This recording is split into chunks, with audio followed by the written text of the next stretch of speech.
Deep within the Appalachian Mountains, with their dense forests and deep valleys, stories are held as ancient as the very rock supporting their steep slopes. Our story begins in this isolated setting, in McDowell County, West Virginia, around 1923, where generations of families remained isolated from the outside world for decades. At the end of a road that became impassable during the harsh winter stood a small log cabin where the Hollister family lived. So isolated was the cabin that for 4 or 5 months a year, the Hollisters saw no one but themselves. A tragedy spanning generations would find its perfect setting in this isolation. The patriarch was Jeremiah Hollister, a tall, bony man with penetrating blue eyes and a thick beard.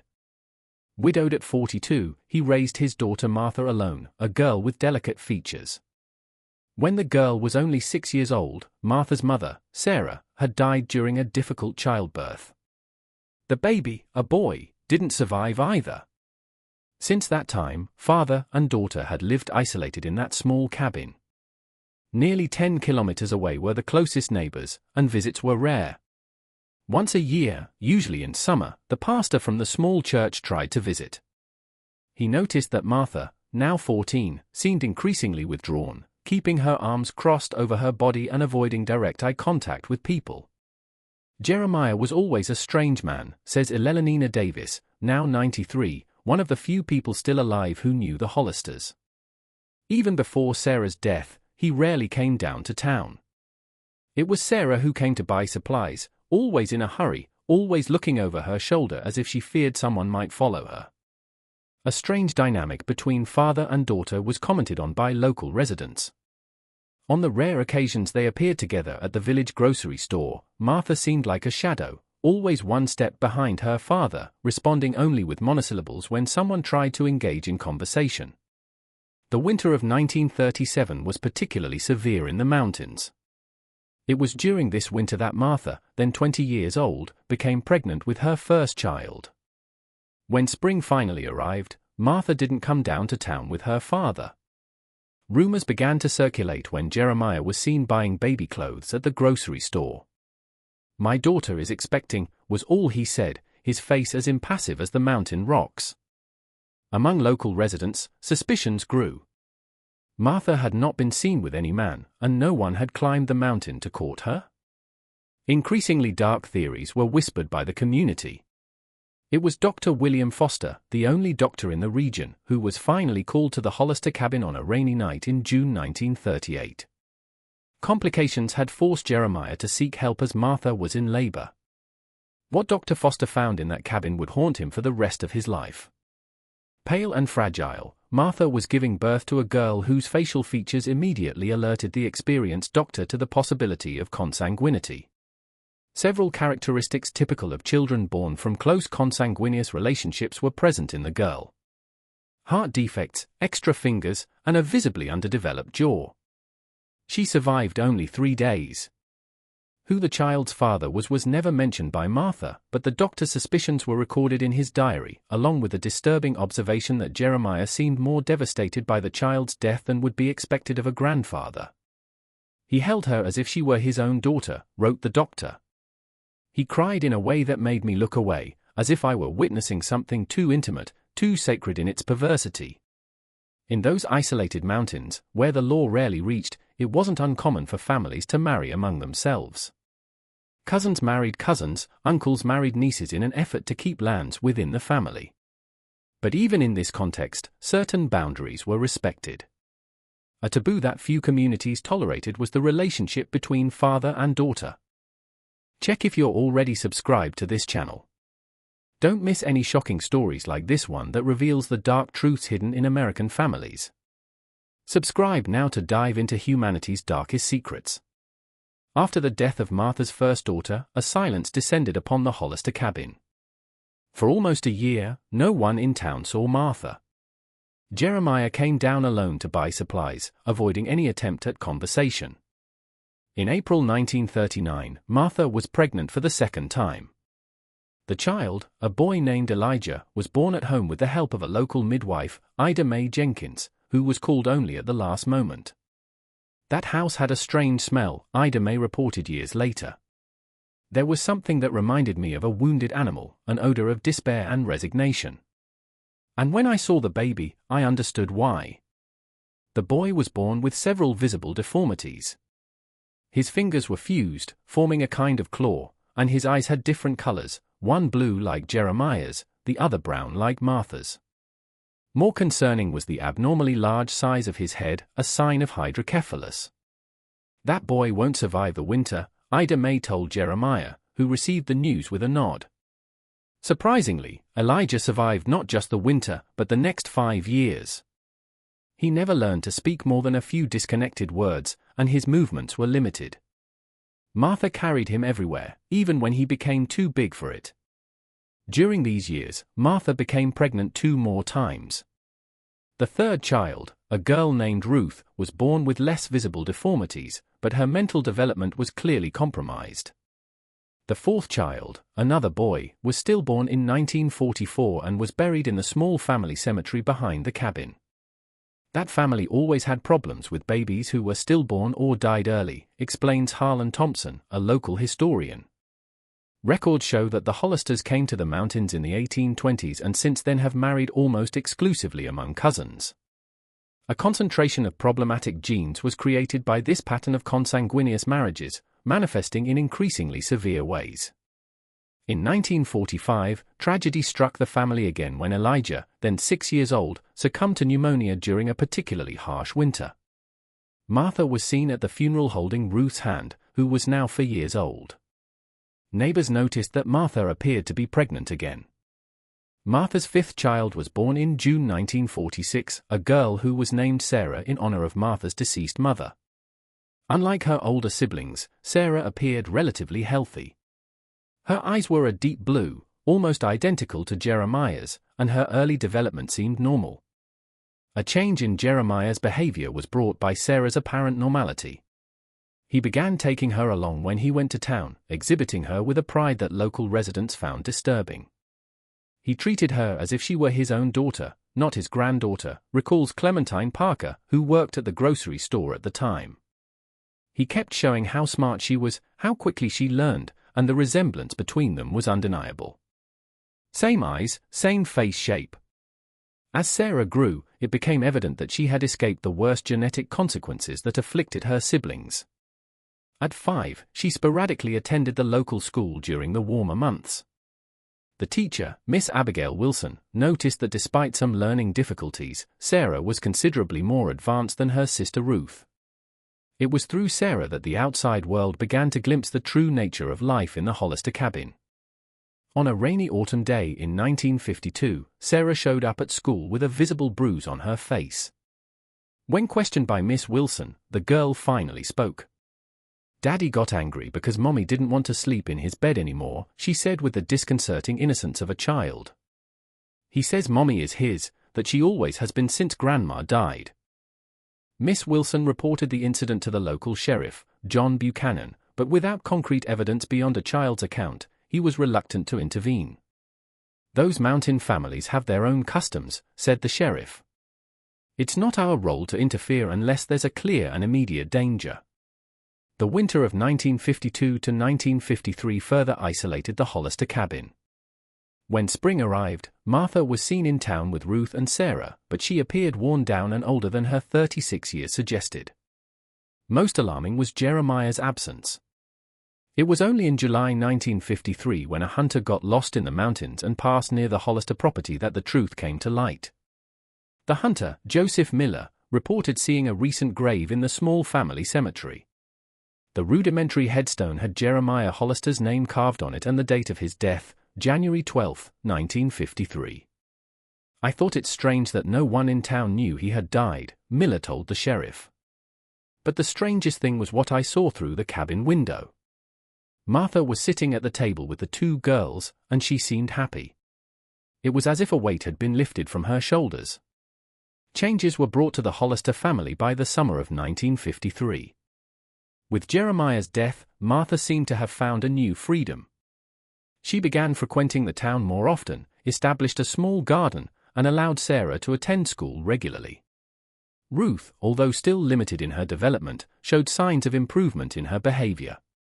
It was during this period that Martha met Jacob Wheeler, a middle-aged widower who had recently moved to the region. A carpenter who found refuge in the mountains after his wife's death, Jacob was a man who didn't listen to rumors about the Hollisters, unlike most local residents.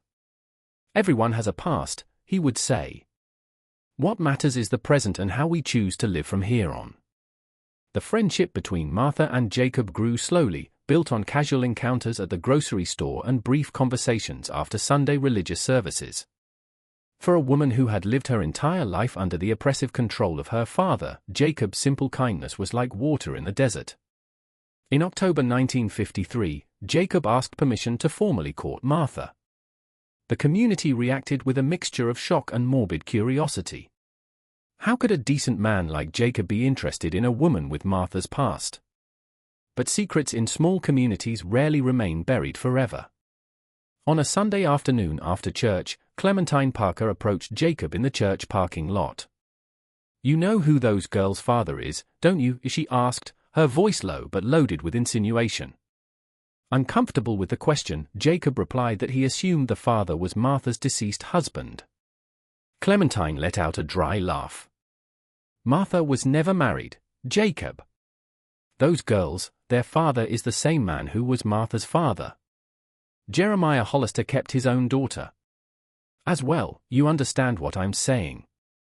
You're getting involved with a cursed family." The revelation hit Jacob like a physical blow. For hours, he drove aimlessly along the winding mountain roads, trying to process what he had just heard. When he finally returned to town, it was already night. He drove to the Hollister cabin. Martha was sitting on the porch as if waiting for him. "You found out, didn't you?" she asked, her voice calm, resigned. Jacob nodded, unable to find words.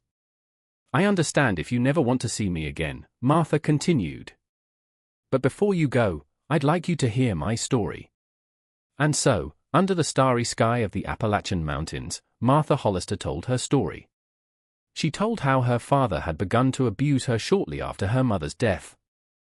How at 14 she had tried to run away once, only to be found and dragged back to the cabin, where Jeremiah kept her chained to the foot of the bed for weeks as punishment. How over the years she had become pregnant several times, giving birth to children who carried the genetic weight of that forbidden union. "I loved them, you know," she said, silent tears streaming down her face, despite how they were conceived, despite the deformities, despite everything. "They were my children. I just wanted to protect them, give them some chance in life." Jacob listened in silence, his heart divided between horror at the story he was hearing and growing compassion for the woman before him, who had endured more than anyone should. "And Jeremiah," he finally asked, "how did he die?" Martha looked at the starry sky for a long moment before answering. "The winter was harsh," she finally said. "He got sick. Pneumonia, probably. He refused to go down the mountain to see the doctor. One day, he simply didn't wake up." There was something in the way she said it, an almost imperceptible hesitation that made Jacob wonder if he was hearing the whole truth. But who was he to judge this woman after all she had been through? "On the day he died," Martha continued, "I felt like I could breathe for the first time in decades. It's terrible to say that about your own father, I know, but it was as if a shadow had been lifted, not just from me, but from the girls, too." Jacob took Martha's hands in his, a simple gesture of compassion that made her eyes fill with tears again. "No one should go through what you went through," he said. "No one."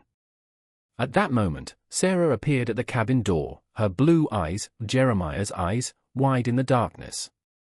"Mommy," she called, her voice small and uncertain. Martha turned to her daughter. "It's all right, dear. Mr. Wheeler and I are just talking.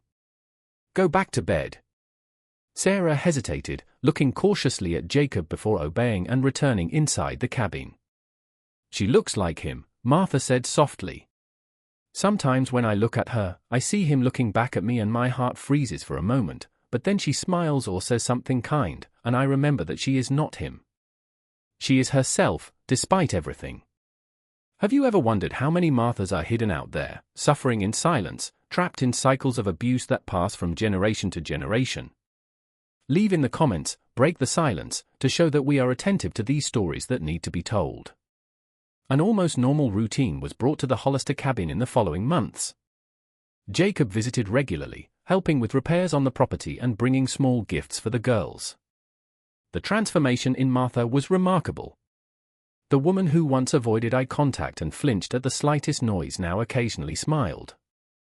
The relationship between Jacob and Martha became the main topic of local gossip. "It's not natural," commented Abigail Simmons, one of the local matriarchs. "A decent man like Jacob getting involved with, well, we all know what she is." "She didn't do anything," replied Eleanina Davis. "She was a victim, not a perpetrator. And those girls are innocent of any sin of their parents." Meanwhile, in the mountain cabin, Martha struggled with her own internal demons. At night, after the girls were asleep, nightmares frequently woke her, sweaty and trembling, the ghost of Jeremiah still very real in her mind. "Sometimes I think I see him," she confessed to Jacob, standing in the corner of the room or at the edge of the forest. "I know it's not real, but it seems so real." Jacob gently suggested that she might benefit from talking to someone. Martha initially resisted the idea, fearing judgment and exposure. But when the nightmares began to affect her daily well-being, she finally agreed.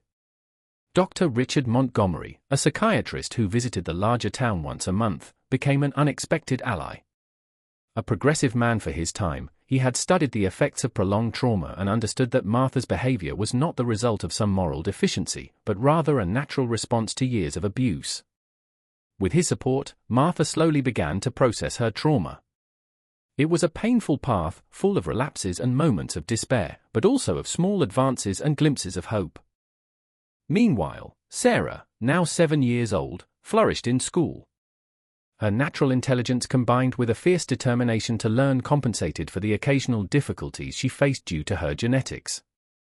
Ruth, although never capable of a completely independent life, developed surprising skills in sewing and crafts. But as the girls grew, inevitable questions arose.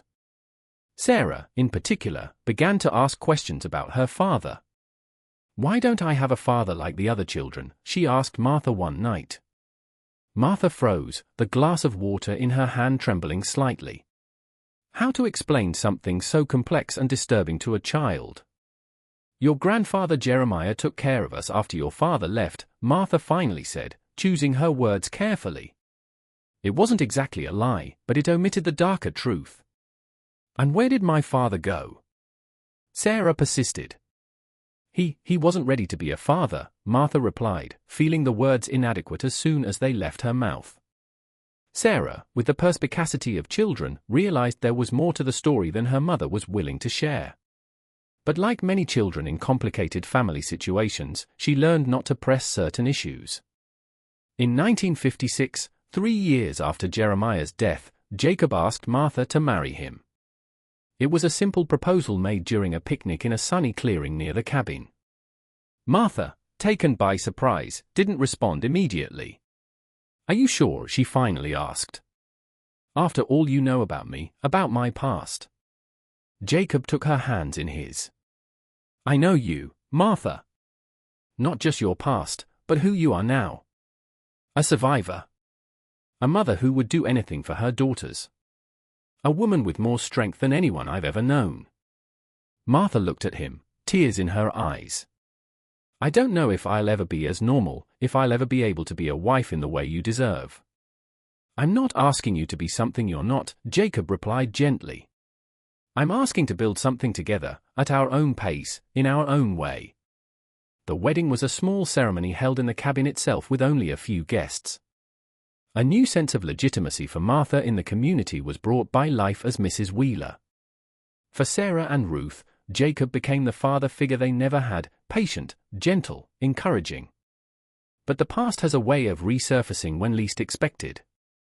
In 1959, when Sarah was 13 years old, the same age Martha was when Jeremiah's abuse began, she found an old diary hidden in a box in the cabin's attic. It was her mother's diary, begun shortly after the death of her grandmother, Sarah.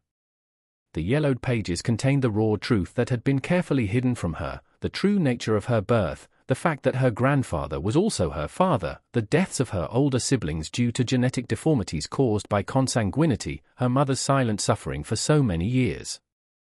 When Martha found Sarah sitting on the bed, the diary open in her lap and silent tears streaming down her face, she immediately knew what had happened. A chill spread through her body, followed by a wave of nausea so intense that she had to lean against the door to keep from falling. "Is it true?" asked Sarah, her voice small and broken. "Grandpa Jeremiah was my father." Martha closed her eyes as if she could block out the reality of the situation. But when she opened them again, her daughter was still there, waiting for an answer that would change her life forever. "Yes," Martha finally said, the word coming out like a painful sigh. "Yes, it's true." The revelation of the truth to Sarah shook the foundations of the Wheeler-Hollister family. The teenager became withdrawn and silent. For several weeks, she stopped attending school, fearing that somehow her classmates could see the mark of her origin on her face. "I'm a freak," she told Martha during a painful discussion. "Half of my genes come from the same place. Is that why Ruth is the way she is? Is that why my other siblings died and me? What's wrong with me that we haven't discovered yet?" Devastated by her daughter's pain but determined not to hide behind lies anymore, Martha explained everything: the genetic risks of consanguinity, why some children are more affected than others, and the fact that Sarah seemed to have escaped the worst physical consequences. "But that doesn't mean I'm okay," argued Sarah. "What if I have children someday? Will they inherit this contamination?" It was Jacob who suggested they consult a specialist in genetics. Dr. Benjamin Rosen, a Jewish doctor who worked at a university in Philadelphia, was known for his pioneering work in human genetics. After exchanging correspondence with him, the family made the long journey to Pennsylvania for a consultation. "You are not a freak, my dear," he said after conducting several examinations. "You are a young woman who had the misfortune to be born in difficult circumstances, but that doesn't define who you are or who you can become." He explained to Sarah how genetics works, how each person carries potentially problematic recessive genes, but these genes generally don't cause problems unless they are paired with similar genes from another parent. "If you marry someone with no genetic relation to your family, your children will probably be as healthy as any other child," he said. "The important thing is that your future partner has no connection to the Hollister lineage." The consultation with Dr. Rosen marked a turning point for Sarah. Although the truth about her origins was still painful, she began to separate that truth from her personal identity. She wasn't just the daughter of incest. She was Sarah Wheeler, having officially adopted Jacob's surname, a young woman with her own dreams and possibilities. A new balance was slowly found by life in the mountain cabin. Ruth, now 18 years old, continued to develop her talent for crafts. Her quilts and tapestries began to gain recognition beyond the local community. In 1962, Sarah, at 16, met Michael Prescott, the son of a university professor who had moved to the region to study the culture and music of the Appalachian Mountains. Michael quickly became her friend and eventually her first love. When Sarah finally gathered the courage to tell Michael about her family history, fearing his rejection, he surprised her with his response. "My father is Jewish," he said. "My grandparents escaped the pogroms in Russia. I know what it's like to carry the weight of family history, Sarah. I know what it's like to be judged not for who you are, but for what other people think you represent." The romance between Sarah and Michael flourished. When Sarah received a scholarship to study nursing at West Virginia University, an extraordinary achievement for a young woman of her background, Michael supported her decision. Martha watched her daughter's development with a mixture of pride and amazement. A path that she herself never had the opportunity to consider was being charted by Sarah: higher education, a career, the freedom to choose her own partner and determine her own destiny. In 1965, when Sarah was in her final year of nursing school, she and Michael married in a small ceremony in the university chapel. Martha, dressed in a light blue outfit, never looked as radiant as at the moment when she saw her daughter walking down the aisle toward a future that she herself could never have imagined. That same year, Dr. Montgomery suggested that Martha consider sharing her story more broadly. The field of psychology was beginning to recognize the prevalence and impact of child abuse and incest, topics that were previously almost completely taboo. "Your experience, told anonymously, could help professionals better understand how to identify and help victims," he explained. And perhaps more importantly, it could help other women and girls in similar situations know that they are not alone. After months of careful consideration and discussions with Jacob and her daughters, Martha agreed to be interviewed for an academic study on survivors of prolonged family abuse. Her case, published under the pseudonym Patient H, became one of the most cited in the emerging literature on trauma and resilience. In 1970, Ruth passed away peacefully in her sleep at the age of 29. Heart complications, probably related to her genetics, led to silent heart failure. She departed, surrounded by her creations, quilts, tapestries, and embroideries that told stories in fabric when she couldn't express them in words. Sarah, now a respected nurse and mother of 2 healthy children, Elizabeth and James, returned for the funeral with Michael and the children. It was the first time that Elizabeth, 5 years old, and James, 3, visited the mountain cabin where their mother had grown up. Martha, now 53 years old, watched her grandchildren playing in the same clearing where she herself had played as a child, where Sarah had taken her first steps, where Ruth had sat to sew in the sunlight. There was a continuity there, but also a deep and necessary break from the past. "They'll never know, will they?" she asked Sarah as they watched the children. "About Jeremiah, about everything." Sarah looked at her mother, the blue eyes, Jeremiah's eyes, now softened by wisdom and compassion. "One day, when they're older, I'll tell them a version of the story," she replied. "Not all the details, but enough for them to understand where we came from, what we overcame. I want them to know about their grandmother's strength. How you broke a cycle that could have continued for generations." Martha felt tears burning in her eyes. "Do you think it's possible? Really breaking the cycle after so many generations?" Sarah smiled, a smile that carried as much knowledge as hope. "Look at them, Mom. Look at me, at Michael. At you and Jacob. We've already broken it." In that moment, as the sun set behind the Appalachian Mountains, bathing the clearing in a golden light, Martha Hollister Wheeler finally allowed herself to believe that perhaps, just perhaps, the sins of the fathers need not be visited upon the children, that with love, courage, and truth, even the darkest stories could give way to new beginnings. The years passed, the mountains remained silent witnesses to generations of pain and healing. The Hollister cabin, eventually abandoned after the deaths of Martha and Jacob in 1985, slowly returned to the earth. The small family cemetery became a peaceful place, visited only occasionally by Sarah and later by her children and grandchildren. The story of the Hollister Wheeler family now lives mainly in academic memory, in the archives of studies on family abuse and human resilience, and in the stories passed down through generations of Sarah's family. What was once a cycle of abuse and trauma became a narrative of overcoming and hope. Check if you're already subscribed to this channel. Don't miss any impactful stories like this one that reveals the dark truths hidden in American families. Subscribe now to continue exploring humanity's darkest secrets. If you watched until here, it's because you liked this story. Leave a comment saying, "I watched until here," so I can get to know you and know who really likes the stories on this channel. Don't forget to leave your like and share this story with people you know would be impacted by this revelation about the dark side of life in the Appalachian Mountains.